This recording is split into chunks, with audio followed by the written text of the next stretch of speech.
आणि अजून एक कुठलेच आजार होऊ नये म्हणून भगिनींनी आपल्या कुटुंबियांची काळजी घेताना एक तांब्याचा हंडा तुमच्या घरात आहे. जुने लोक तांब्याच्या हंड्यातूनच पाणी प्यायचे. पिण्याचं पाणी उकळत असताना, त्यात गरम करत असताना एक चमचाभर हळद त्या पाण्यात टाकत तांब्याच्या हंड्यात.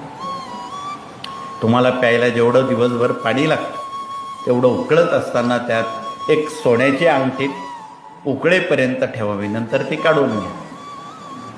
सोनं उकळलेलं पाणी, हळद उकळलेलं पाणी, तांब्याच्या भांड्यातलं पाणी ज्यावेळी आपण कुटुंबियांना पिण्यास देतो, आयुष्यात कुठलीही दुखणी, कुठलेही आजार तुमच्या घरात येणार नाही.